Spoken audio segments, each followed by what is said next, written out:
Gente tem um samba inacabado. Coitado desse enredo sem final. Nem triste, nem feliz, nenhum poema. Quem sabe se terá valido a pena. A gente tem um samba abandonado, recado que ninguém vai receber. Um canto vai morrer sem ser cantado, coitado, ainda antes mesmo de nascer.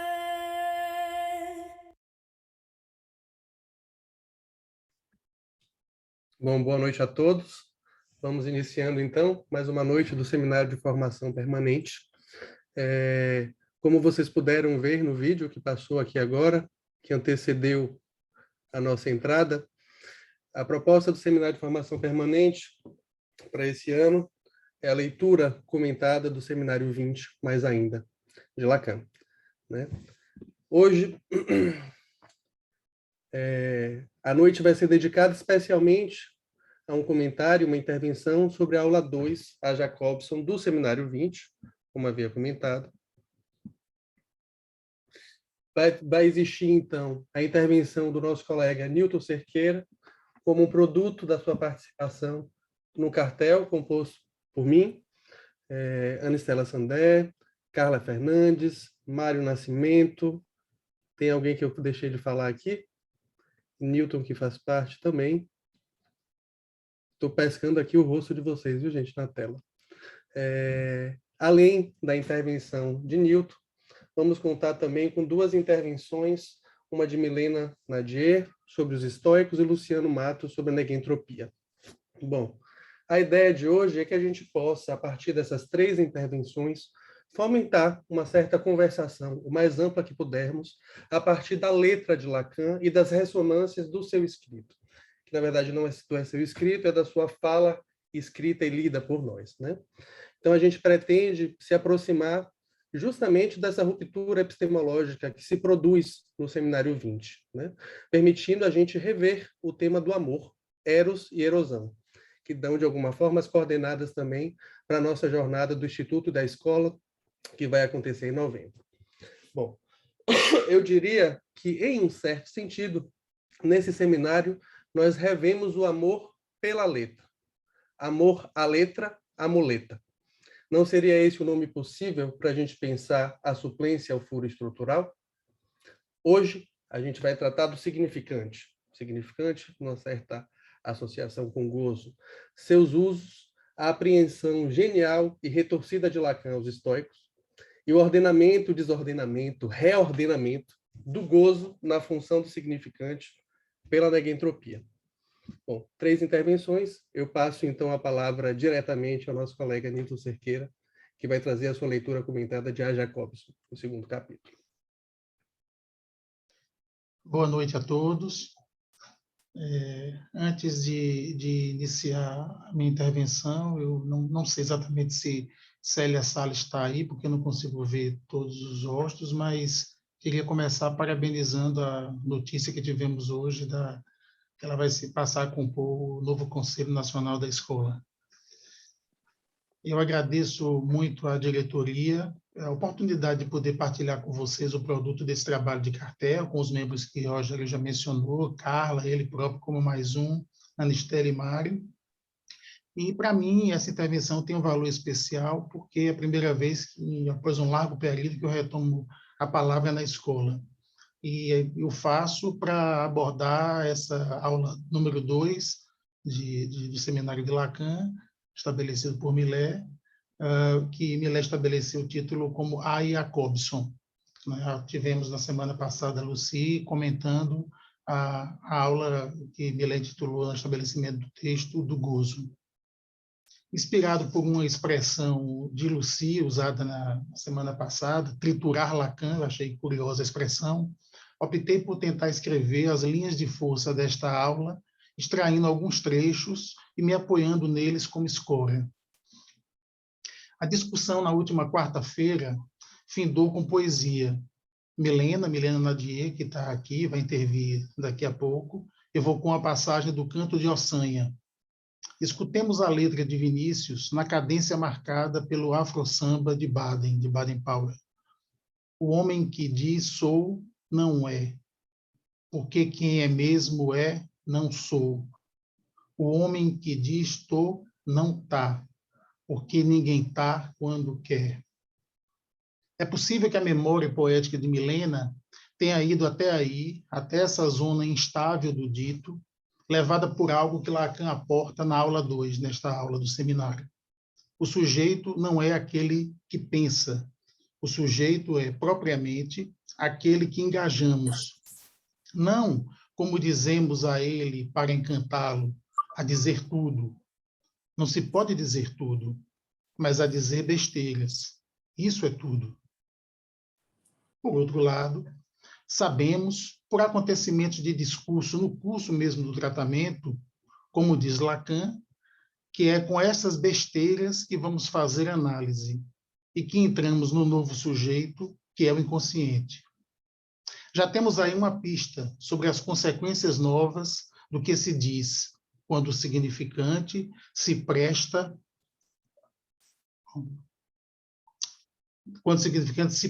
a um outro uso. Este é o recorte que move Lacan, nesta segunda aula, a lançar luz sobre um outro modo de escrita e leitura, cultivadas na experiência e aberta aos efeitos inusitados da matéria significante. Essa dimensão da besteira e o que dela pode se chegar a extrair na lavra da palavra se institui por uma prática significante, uma dimensão em exercício, é uma expressão que Lacan usa na aula, empenhado em seu ofício, discernir a materialidade gozosa do significante, é isso que Lacan se dedica nessa aula e ao longo do seminário, emprestando a ela, a essa materialidade gozosa do significante, um novo fator qualitativo. O personagem a quem o poeta Vinícius dá corpo na escrita, este homem que diz sou, encontra um eco distorcido que lhe responde de pronto, de modo invertido. Não é. Este sujeito não chega a ser de todo. Algo interrompe sua declaração. Durante um instante fugaz, esse resto ritmado de voz de ninguém, diria Valéry, o atravessa. Não é. O sujeito que pensa e diz, supondo-se a si mesmo, funda uma existência. Essa fundação existencial está assentada no produto do seu exercício mesmo. Foi através desse método discursivo que Descartes localizou a substância pensante.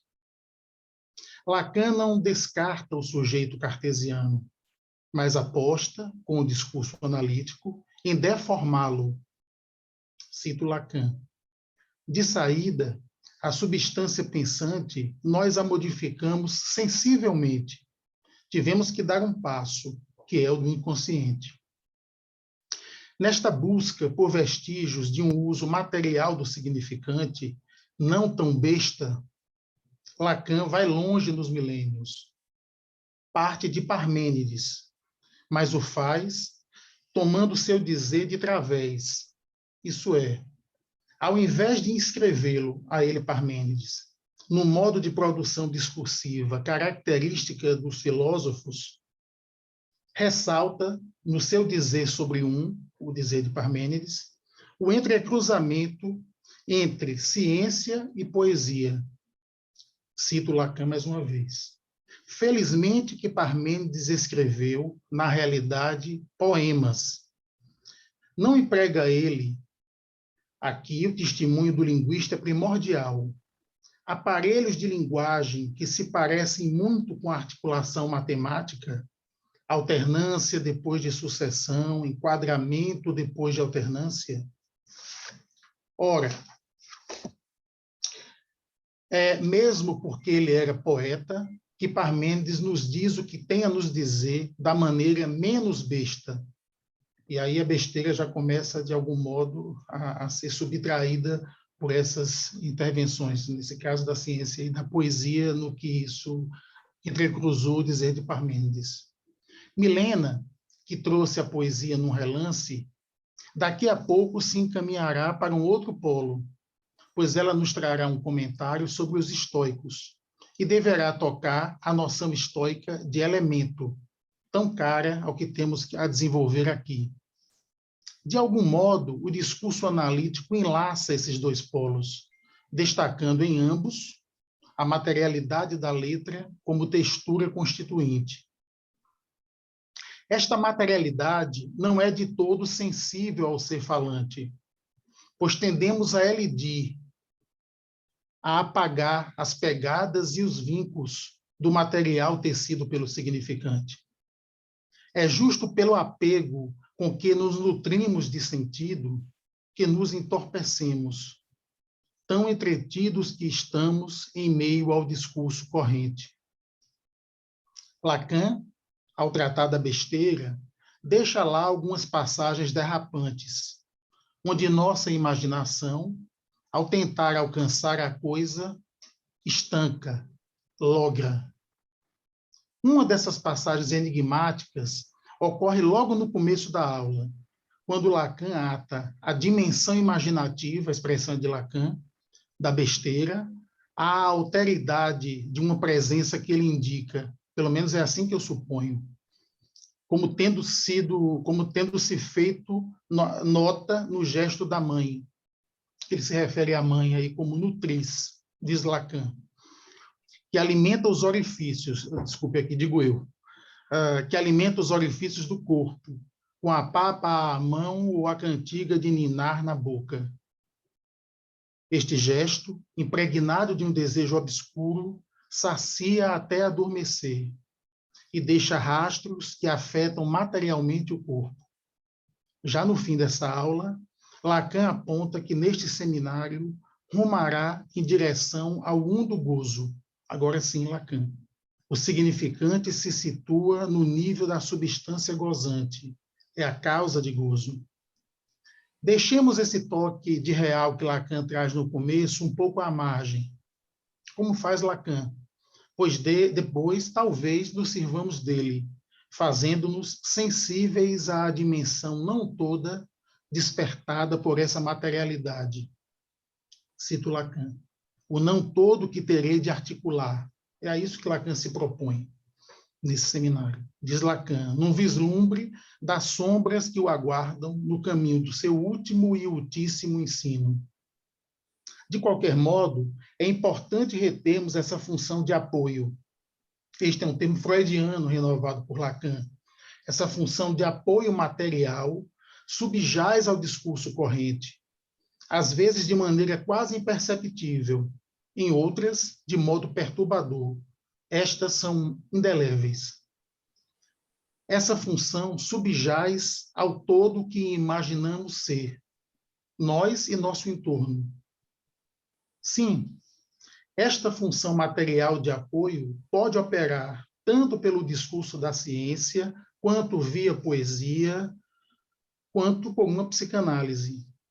Cada elemento deste tríptico que Lacan traz nesta aula, ciência, poesia, psicanálise, cada um de modo diferente, em diferentes arranjos discursivos, se engajam na dimensão material da linguagem, essa dimensão não tão besta, saca Lacan, numa palavra só, um neologismo, já no final da aula, nantambesta.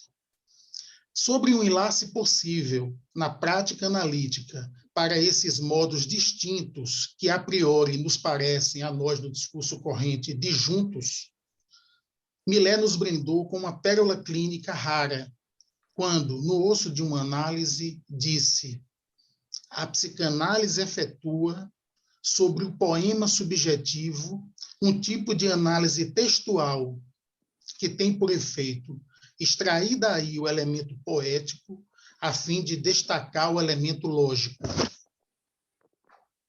Mas por que introduzir o comentário da aula a Jacobson pela poesia?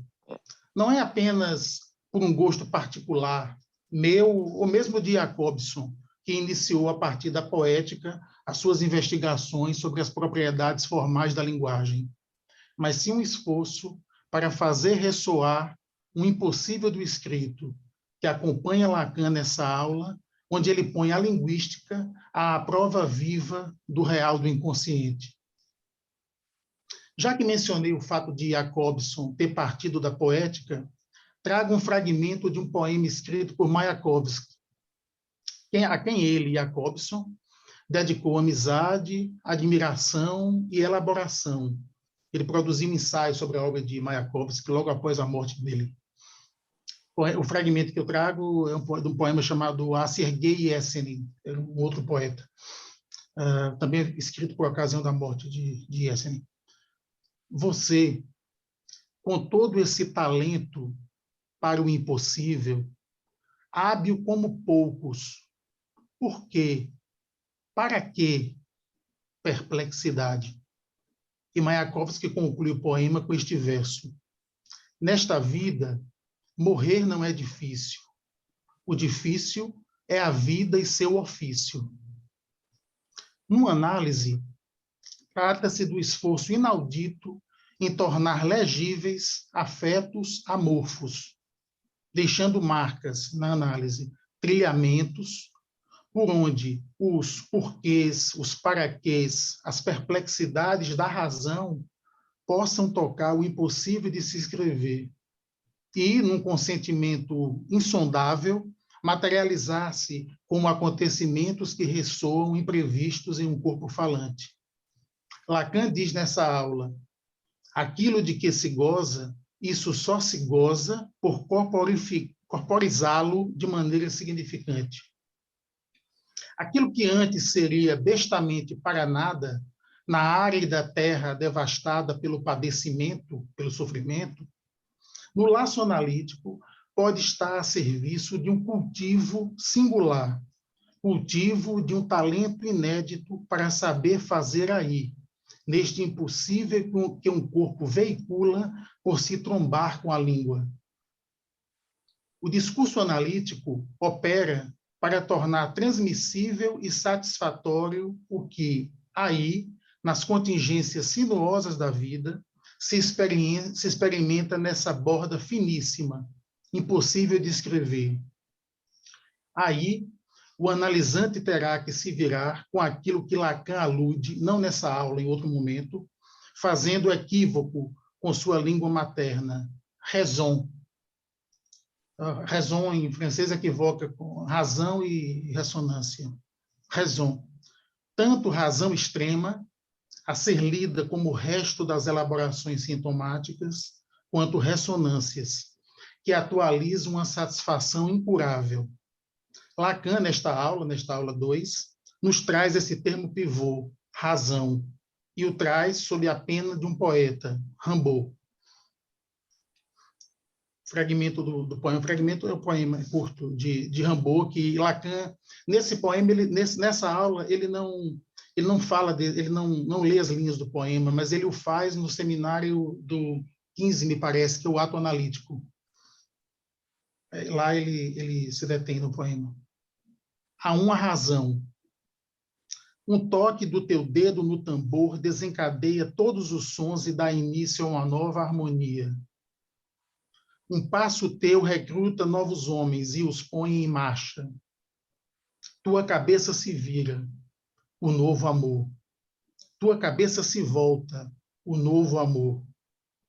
Muda nossos destinos, acaba com as calamidades, a começar pelo tempo, cantam estas crianças diante de ti. Semeia não importa onde a substância de nossas fortunas e desejos, pedem-te. Chegada de sempre, que irás por toda parte. Que coisa é essa que se diz nesse poema e que tanto reverbera em Lacan, ao longo dos anos ele retoma? Essa reverberação já havia se inscrito no seu seminário Ato Psicanalítico, quando lê as primeiras linhas do poema e declara, uma declaração forte de Lacan: esta é a fórmula do ato, enquanto dimensão que suscita um novo desejo. Rimbaud, com sua criação retumbante, canta e repete o novo amor. É o timbre imprevisto do amor, ressoando a contingência da sua invenção. Qual o esteio desse amor? Amor que funda-se na contingência, a cada compasso de um encontro, e aí instaura um infinito espaço temporal. Chegada de sempre, é o verso de Rimbaud, chegada de sempre que irás por toda parte. O dizer de Rimbaud, um dizer acontecimento, sustenta uma razão poética que infiltra-se e subverte em ato a razão cartesiana. Que substância é essa, semeada nesses versos? Substância dos nossos desejos e vicissitudes, que toca toda a parte. Nesta segunda aula, Lacan transita entre as duas substâncias que parecem bem assentadas, partes extra-partes, é como Lacan retoma. Cada um na sua, todas são externas a todas. A substância extensa, que é a extensa e a substância pensante, a substância extensa expandindo o puro espaço, pois que é o espaço moderno, diz Lacan, a frase é de Lacan, quase que antecipando, como Freud o fizera quanto à ciência linguística, o espaço virtual da internet. Ele toma a substância pensante e extensa como modalidades distintas da besteira, no que a besteira está imersa na suposição imaginativa. No discurso analítico, essa besteira encharcada de sentido é tomada de assalto, por saltos contingentes, novo amor, afeto impensável, anos-luz distante das teias fixadas como repertório de sentimentos, aqueles que lançamos mãos, né, nos nossos laços cotidianos, eu diria. A imaginação comporta tudo sempre, até que, num átimo, em ato, o corpo ressoe como o salto da letra em Rimbaud e faça signo de um afeto radicalmente distinto, pois fundado numa satisfação corporal imprevista. Trata-se, quando a ocasião for propícia a esse vício novo, de fazer, e aí é o que diz Lacan, fazer pôr em função uma outra forma de substância. É aí que ele se distingue. Uma outra forma de substância, a substância gozante. Não é lá que se supõe propriamente a experiência analítica? Pergunta Lacan. Recordemos, uma vez mais, ainda, da função de apoio material do significante.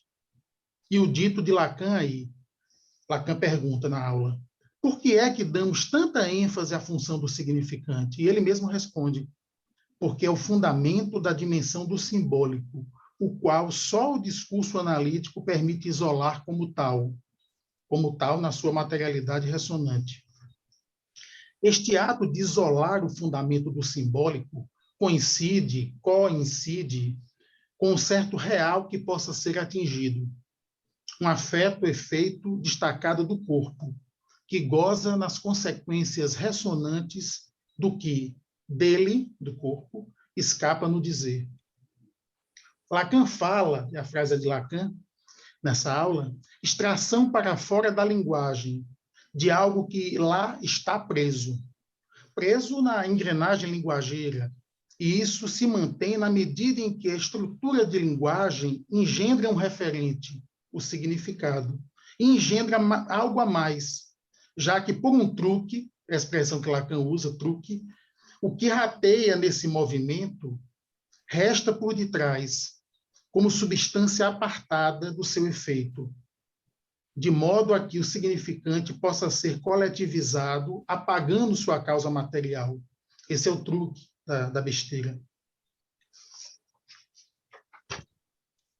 Nessa aula 2, ao abordar a emergência de um novo laço social, algo incrustado no dizer de Lacan nos alcança, pois, como ele lembra aí, é pelas consequências do dito que se julga o dizer. Achei curioso ele usar esse verbo julgar. Partindo da frase lapidar, já antes escrita, tanto no outro seminário como no quadro negro, no Liturgia, que se diga fique esquecido detrás do que se diz, no que se ouve. No final de análise, trata-se de um julgamento, sim, mas de um julgamento que faz as pazes com o real em jogo nas voltas do dito e que acolhe em ato a consequência corporal de um dizer. Quando um corpo consente com um enlaçamento pulsante, impensável, existente entre, tomando aí o equívoco de Lacan, razão impossível e ressonância contingente, o tour dos ditos se torna satisfatório. Se um escrito de Lacan, como esse do Leturdi, for tomado numa leitura desabitada de desejo, que se diga fique esquecido de trás, repetindo como slogan, fecha-se numa significação inapreensível e pode conduzir a letra a uma instância em que a razão se corporifica como impotência ou enfado. Esse não foi o caso de Tânia Abreu, que quando testemunha do seu passe, não sei se está discuta, mas enfim, servir do passe dela aqui, quando testemunha do seu passe, transmite o eco de um equívoco numa sessão e as consequências corporais que aí se fez presente. Tânia acolhe em ato a atualização de um true, de um furo, enlaçando-se com o tur, volta, true e tur. Trata-se de um equívoco elevado à segunda potência, pois é homofônico, sim, mas também equivoca ao escrever-se. Materialmente, tur é o anagrama de true, se escreve com as mesmas letras. A dança das letras produziu uma inscrição que se prestou a ser lida como signo de um gozo opaco, experimentado de uma maneira melhor. O passe renova a leitura do que se diz de trás do que se ouve sobre o novo amor. E também sobre lugares e laços novos, onde se pode apreender efeitos mais dignos do significante, pois trata-se de novo uso do significante. Mas atenção, não sejamos idealistas nesta matéria. Não se trata de que seja apenas no fim de uma análise que um signo de amor incide, pois, como diz Lacan quando se serve do poema de Rimbaud, o amor, aí eu cito Lacan nessa aula, o amor neste texto é o signo apontado como tal de que se troca de razão, e é por isso que o poeta se dirige a essa razão. Mudamos de razão, quer dizer, mudamos de discurso, diz Lacan. Se, como ele diz nesta aula, a cada travessia de um discurso a outro, há a emergência do discurso analítico, é precisamente por esse laço dar lugar à marca que se inscreve na surpresa, no instante temporal em que as evidências e crenças tremem. A troca de discurso traz à tona o lapso da estrutura. Contudo, para que um laço analítico sustente esse lapso, e não um outro discurso qualquer, mas o analítico, há que haver um corpo vivo na função de analista, como suporte material, esvaziado de significações, que funcione como caixa vazia, ressonante dessa substância informe, sem forma, pulsante. Acentuar a condição fundante deste lapso esclarece o dizer de Lacan quando cria esse significante novo, linguisteria. Isso foi algo muito discutido no cartel entre nós quando tomamos essa aula juntos. Cito Lacan. Meu dizer que o inconsciente é estruturado como uma linguagem não é do campo da linguística. Eu vou repetir essa frase que é muito importante. De Lacan. Meu dizer que o inconsciente é estruturado como uma linguagem não é do campo da linguística. Podemos dizer, apoiados na experiência, que é do campo do gozo. Gozo do corpo falante, escavado por ranhuras da língua. Corpo feito leito de pedaços ocos. Corpo parasitado por lapsos vivos. Não é somente no fim de uma análise, portanto, e nem mesmo somente em uma análise, essa observação eu acho pensável, e nem mesmo somente em uma análise, que esse oco ressoa. Mas é fato da experiência que um falacer tocado por este discurso analítico sabe lidar melhor com o que manca, inclusive nos outros discursos em que este falacer se engaje e circule. Trata-se de poder tornar esse true, esse furo, às vezes tão intruso, melhor atado ao tour do dito, como uma linha reta infinita em sua dimensão. Lembrou Luiz Felipe na sua intervenção de abertura há 2 quartas atrás. O real como impossível alitera, reitera, insabido, imprevisto, trôpego no campo dos discursos tecidos no gozo do corpo. Somente se a isso se acresce um consentimento, esse gozo opaco se fará signo de um corpo que se presta a novos usos, ainda que apenas ocasionalmente. A modéstia é muito importante na vida.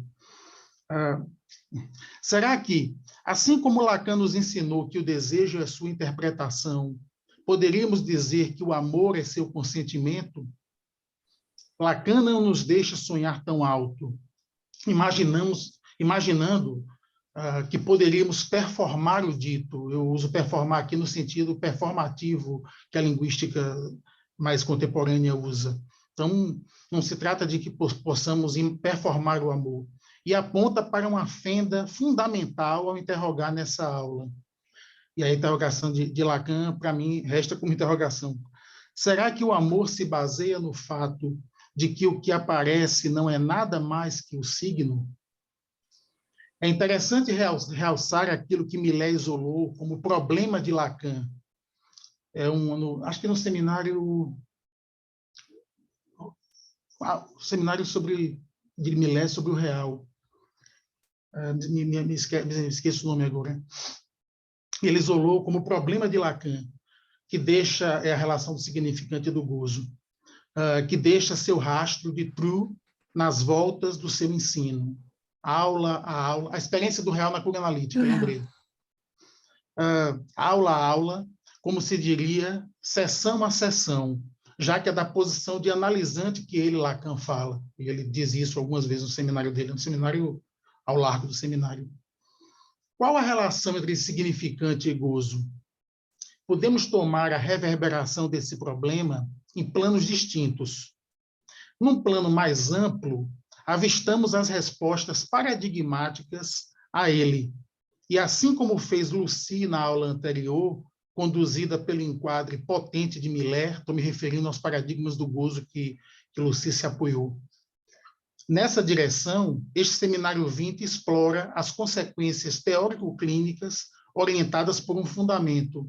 Não há relação sexual, que Lucy lembrou bem, se situa no 6º paradigma, cuja radicalidade Lacan desdobra até o último dos seus seminários. Este enquadre, já agora reduzido ao plano detalhe das aulas, não ao plano do ensino dele como um conjunto, revela o movimento pendular de Lacan deste problema de significante e gozo. Já nessas aulas, primeira aula de Lacan, do gozo, segunda, a Jacobson. A lâmina sobre o significante. A lâmina afiada de Lacan se dirige, nesta segunda aula, à raiz significante da operação analítica, e o faz na presença de alguém, Jacobson, a quem Haroldo de Campos nomeou o poeta da linguística. O entrecruzamento é sempre presente. E cuja letra, extraída da escrita de um saber científico sobre a linguagem, se fez incluir nos giros inquietos da elaboração lacaniana, desde muito cedo, desde o primeiro seminário de Lacan. Não por uma razão casual, mas por uma razão causal, que Millet estabeleceu o título dessa aula como a Jacobson, nessa minha leitura. Acentuar esta báscula entre uma e outra aula, do gozo ao significante, essa leitura que foi discutida também no cartel. Acentuar esta báscula entre uma e outra aula, do gozo ao significante, mais ainda, é uma interpretação que só se firmou por ter sido destacada pelo cartel, quando a discutimos. Eis aí o cartel em ato. Ana, Mário, Carla, Rogério na função de mais um e eu. Faço assim minha segunda forma de agradecimento à diretoria, desta vez pela aposta do dispositivo de cartel para incitar e ordenar este tempo de trabalho até a jornada. Como eu já sabia, nessa ocasião que discutimos essa aula 2 em cartel, que caberia a mim desenvolver esta aula, eu decidi ali mesmo que tomaria este elemento do problema, esse elemento problemático, como peça-guia para a montagem dessa intervenção. Pois é assim mesmo, em colagens improváveis, como aquela que Mônica Age trouxe na abertura dos trabalhos desse seminário de formação permanente. Ela tomou uma frase de um poeta francês, Lautréamont, e a frase diz, a poeta surrealista, precursor do surrealismo mais do que tudo, e a frase diz, fala de uma montagem imprevista, o encontro casual de uma máquina de costura com um guarda-chuva numa mesa de dissecção de cadáveres. A orientação lacaniana nesta aula nos permite operar outras tantas montagens vivificantes.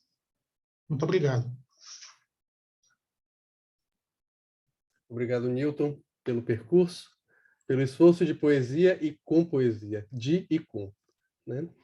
Só assim a gente pode pensar, né, como se pode tocar, fazer ressoar esses sulcos adormecidos pela fala, nesse esforço de letra e da leitura do seu trabalho. Bom, Newton trouxe um ponto importante da produção, né, feita no Seminário de Formação Permanente a partir do trabalho de cartéis, e mais do que isso, há também, além do trabalho de cartéis, feito a partir dos membros, né, que se organizaram em cartéis, que apresentam seus produtos aqui a cada quarta-feira, temos também a participação de associados do Instituto de Psicanálise da Bahia, que trazem suas leituras a partir de algumas referências, né? Dessa forma, Milena Nadier e Luciano Matos, ambos associados do Instituto, colaboram com o Seminário de Formação Permanente, trazendo sua leitura a partir de algumas referências que nos permitem avançar também no estudo do Seminário 20. Bom, passo a palavra diretamente para Milena, então, que vai trazer a referência dos estoicos. Depois passo a Luciano Matos. Ok? Podemos fazer assim? Bom, Milena, a palavra está com você. Vamos lá, deixa eu me organizar aqui. Boa noite a todos, a todas. Eu queria agradecer primeiro, né, à diretoria da sessão pela oportunidade de trabalhar com a referência essa noite. Né? Trabalhar com referências, notas de pé de página é algo muito caro para mim. Diz meu caminhar no campo da psicanálise. Acontece que há alguns anos atrás, quando eu quis me aproximar do ensino de Lacan, foi como se eu me batesse de frente com um muro quase intransponível que chamam por aí de Lacanês. E aí, entre as brechas que eu encontrei para atravessá-lo, estava justo essa. Passei a lê-lo através de suas referências. Compreendi logo de saída que elas tinham forma própria, né? E que, de alguma forma, eram torcidas e retorcidas para caber nas elaborações daqueles franceses. Comecei a me divertir com as deformações, com as diferenças, e passei, então, a caminhar pelo litoral que seu ensino foi abrindo para mim, entre a praxis e as obras dos filósofos, literatas, entre tantos outros. Ao olhar da praia, já com os pés na água, a praxis de uma psicanálise sobre orientação lacaniana fazia-se mar e não mais muro. Bem, esse preâmbulo, aparentemente desnecessário, de fato conversa com o aspecto topológico que Lacan aponta como chave para que possamos compreender a lógica do significante tal como ele herdou dos estoicos. Mas, sem que eu me alongue ou que me antecipe, vamos à referência indicada para o trabalho dessa noite. Bem, em um dado momento nessa aula que discutimos agora, né, com a intervenção de Newton, Lacan questiona: o que é o significante? E aí ele mesmo responde: o significante, tal como promovem os ritos de uma tradição linguística que não é especificamente a saussuriana, mas remonta até os estoicos, de onde ela se reflete em Santo Agostinho, deve ser tomado em termos topológicos. Com efeito, o significante é, primeiro, aquilo que tem efeito de significado. E importa não elidir que, entre os dois, há algo de barrado a atravessar. Bem, proponho que guardemos por um momento 3 trechos dessa passagem. Primeiro, o significante deve ser estruturado em termos topológicos. Segundo, o significante é aquilo que tem efeito de significado. E, por fim, entre significante e efeito de significado, há algo de barrado a atravessar. Comecemos, então, pelo primeiro ponto. Qual seria a topologia que estrutura a tradição linguística dos estoicos? E, por conseguinte, aquilo que se aproxima da noção de significante em sua filosofia. Pois bem, de acordo com a tinologia estoica, sim, não falamos de ontologia nessa escola do pensamento, pois não se trata do ser como categoria máxima, e sim do algo. Há 3 categorias fundamentais para a existência. A primeira refere-se ao algo, existente ou corpóreo. Trata-se das coisas materiais, aquelas que atuam ou padecem. A segunda diz de algo inexistente ou incorpóreo, também entendido por acontecimento. Se dá na ação de um corpo sobre o outro e termina por subsistir como propriedade da coisa existente. Daí que ele é inexistente. Ele não existe como uma coisa separada. Ele é enquanto acontecimento da ação entre corpos. Há 4 tipos de incorporais, pelo menos 4 tipos. O tempo, o espaço, o vazio e o lecto. E, enfim, temos a última categoria, que é a de não algo, que envolvem os limites e as entidades fictícias. Mas, por hoje, vamos nos deter apenas nas 2 primeiras. Então, vejamos como elas se articulam na tradição linguística estoica. Os estoicos sacam de saída, no diz Diógenes Laércio, é que a voz difere da fala, porque a voz é também som, mas somente a fala é articulada. E a fala difere da linguagem, porque a linguagem tem significado, mas a fala também é sem significado, como blituri, enquanto a linguagem, jamais. Difere também o dizer do proferir, pois as vozes são proferidas, mas as coisas, que são afinal dizíveis, lecta, elas são ditas. Essas diferenças absolutas existem, pois, em qualquer articulação linguística, porque estão em curso elementos corporais e incorporais nessas articulações. A voz, dizem os estoicos, é corpo. Ela tem materialidade enquanto som. A representação mental, ou como eles chamam, fantasia lógica no original, que faço ao ouvir o som, também se aproxima da noção de corpo, pois refere-se a elementos do processo cognitivo que consistem em várias afecções mentais, físicas e mentais, da mente, que também é material. Porém, o efeito de significação que acontece, e aí vale marcar a palavra acontece, entre palavra ou som vociferado e a coisa representada nessa fantasia é o incorporal. Trata-se daquilo que chamamos de lecton, e que geralmente se traduz como o dizer ou o exprimível. Pensando topologicamente, como sugerido por Lacan, o lecton estaria entre a palavra e o objeto. Ou ainda, como disse certa vez Calcamin, ele insere um espaço entre as palavras e as coisas. Ao falarmos de lecton, não estamos falando de significado, pois o significado estaria mais associado à ideia dessa fantasia, ou representação mental. É como nos lembra Sexto Empírico, ele diz, o lecton é aquilo que subsiste em uma representação racional, a fantasia lógica. E a representação racional é aquela segundo a qual o que é representado é apresentado à mente por meio de palavras. Fecha aqui a citação. Então, o lecton estoico não é uma representação ou um significado. Afinal, esses últimos, enquanto representação racional, estão mais para os corpos, que agem ou padecem de alguma ação. O incorpóreo não age nem padece. Ele é antes algo como um reflexo, ou efeitos que reverberam, Daí que, no caso do lecton, podemos falar em algo como efeito de significação. Pois, sendo incorpóreo, o lecton está fadado a subsistir ou inexistir entre e nos corpos. Nesse caso, entre a voz e a representação. Falando em bom lacanês, entender o significante a partir do lecton estoico nos aproxima da ideia de acontecimento de corpo e ressonância. Sendo ainda mais direta, evoco aqui um trecho de radiofonia que foi ao ar 2 anos antes do seminário que estamos agora trabalhando. Ali, dizia Lacan, o primeiro corpo faz o segundo corpo por se incorporar nele. Daí, o incorpóreo fica marcando o primeiro, desde o momento seguinte à incorporação.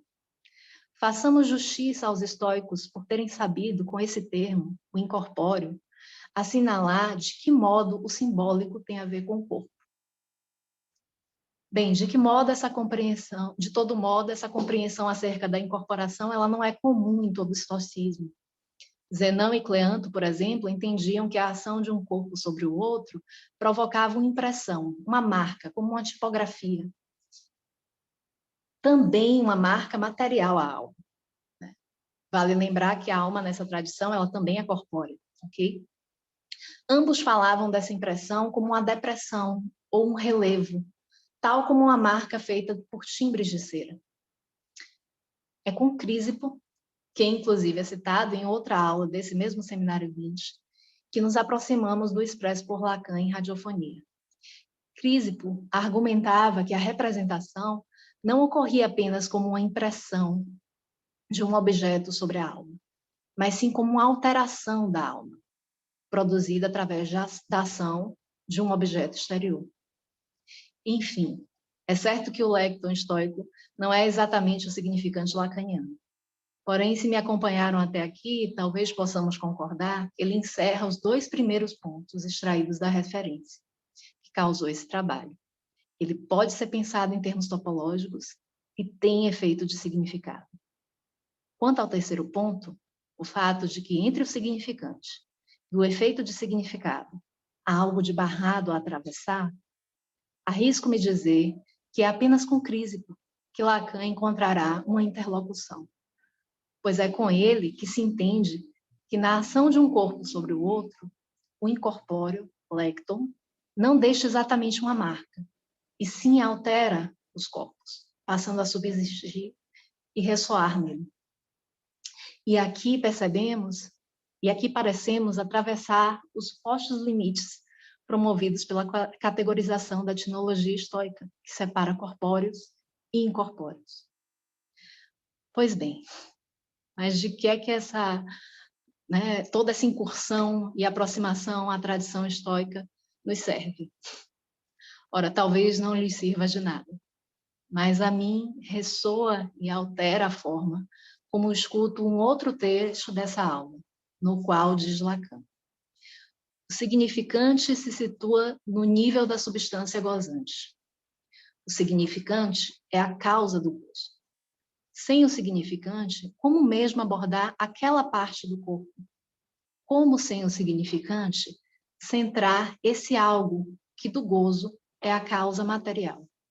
Por mais desmanchado, por mais confuso que isso seja, é a parte que do corpo é significada nesse depósito. Fiquemos aí. Obrigada. Obrigado, Milena. Passo a palavra a Luciano Matos.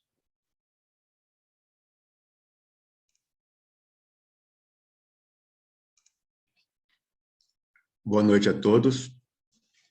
Agradeço primeiramente a Marcela Antelo e a toda a diretoria da Escola Brasileira de Psicanálise pelo convite para participar deste seminário de formação permanente, dividindo com vocês algo aprendido sobre a negentropia.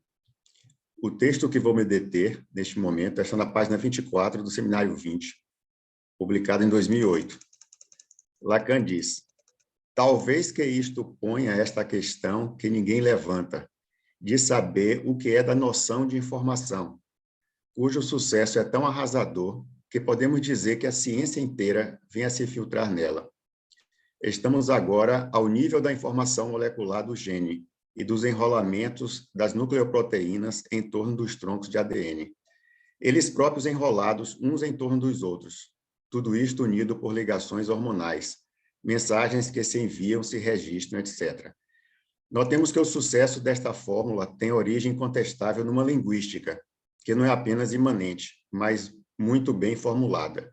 Enfim, esta ação se estende até o fundamento mesmo do pensamento científico, ao se articular como negentropia. Fim da citação.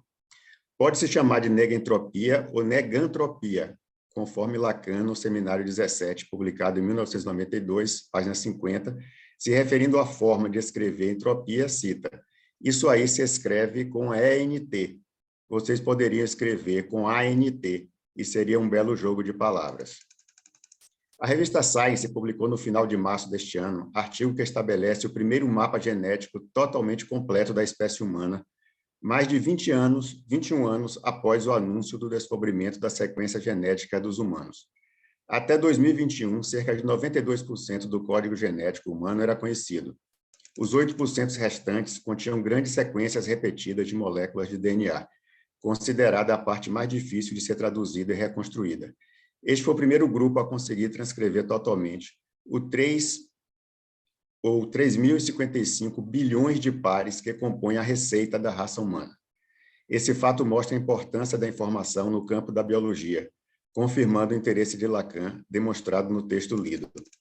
Lacan se refere diretamente à palavra negentropia uma única vez em seus seminários, e aproximadamente 51 vezes a palavra entropia. Vamos iniciar destacando alguns textos de Lacan sobre a entropia. No Seminário 2, publicado em 2010, página 115, buscando uma explicação para o texto de Freud, além do princípio de prazer, Lacan diz: há uma articulação essencial que é preciso colocar imediatamente. Quando se tira um coelho de uma cartola, é que a gente o tinha previamente colocado dentro. Esta formulação tem um nome para os físicos, é o primeiro princípio da termodinâmica, o da conservação da energia. Para que haja algo no fim, é preciso que tenha havido, pelo menos, o mesmo tanto no começo. Fim da citação. Em relação ao primeiro princípio da termodinâmica, destaca o conceito de energia interna de um sistema, que no indivíduo pode ser relacionado com a questão econômica levantada por Freud. Cito Marcos Bucão Nascimento. O aparelho psíquico humano deve ser considerado sob dois aspectos. Enquanto organismo vivo, ele deve ser capaz de acumular energia, quantidade. Enquanto organismo prematuro, ele deve aprender como obter satisfação. A primeira exigência será satisfeita pela operação de ligação das quantidades.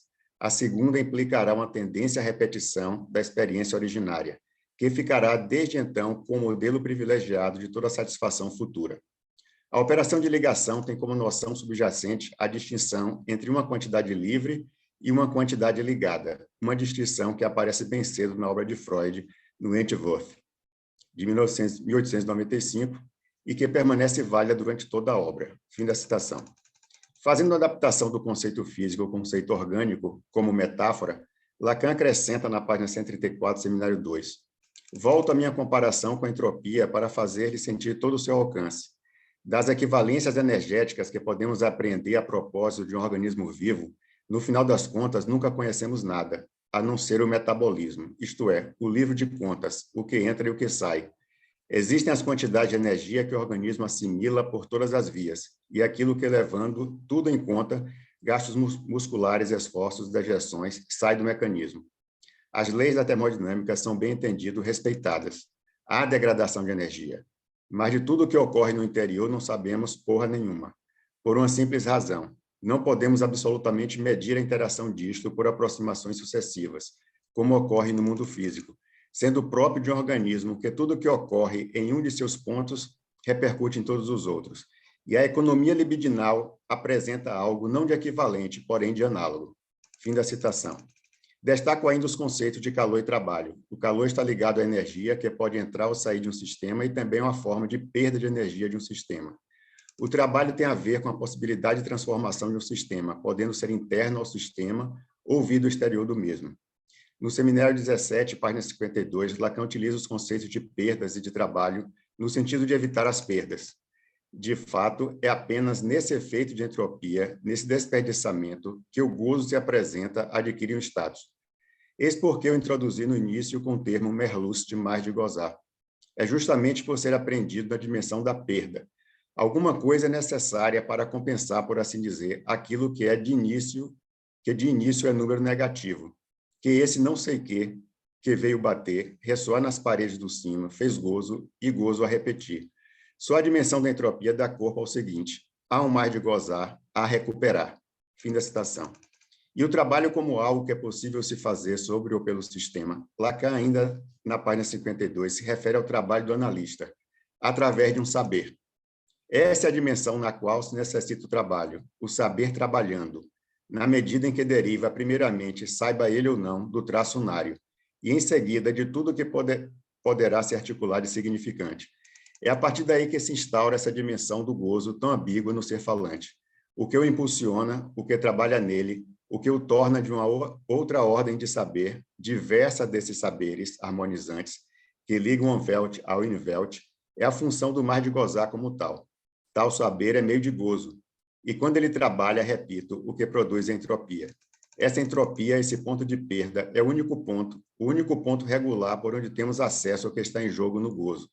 Nisto se traduz, se arremata e se motiva o que pertence à incidência do significante no destino do ser falante. A partir daí começa o trabalho. É com o saber como meio de gozo que se produz o trabalho que tem um sentido obscuro. Esse sentido obscuro é a verdade. Fim da citação.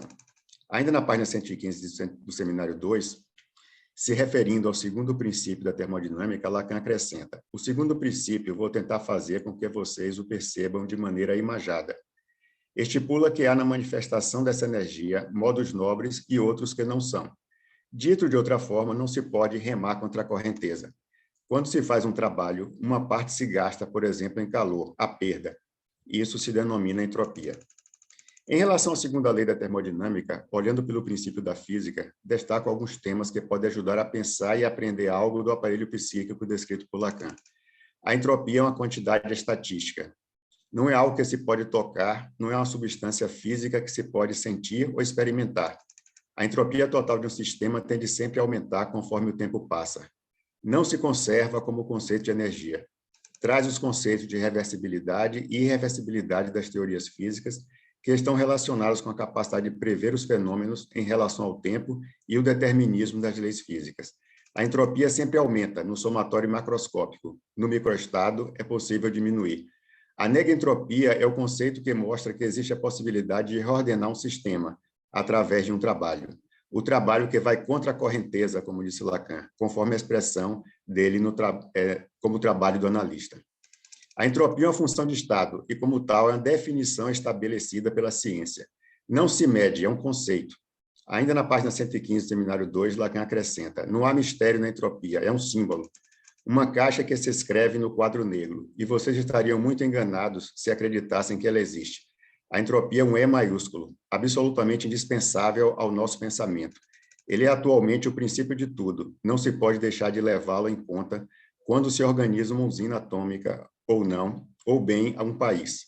E na página 51 do Seminário 17, vocês não sabem que a energética não é outra coisa, seja lá o que creem os ingênuos corações dos engenheiros, senão a sobreposição da rede de significantes ao mundo? Quando o significante se introduz como aparelho de gozo, não temos que ficar surpresos ao ver aparecer uma coisa que tem relação com a entropia, posto que se definiu precisamente a entropia quando se começou a sobrepor esse aparelho de significantes à sonda física. No texto em francês aparece a expressão le monde physique, que foi traduzida por sonda física. Embora eu fui na biblioteca da escola e o texto que está lá aparece sonda física, que eu fiquei na dúvida sobre o que significa realmente essa sonda física.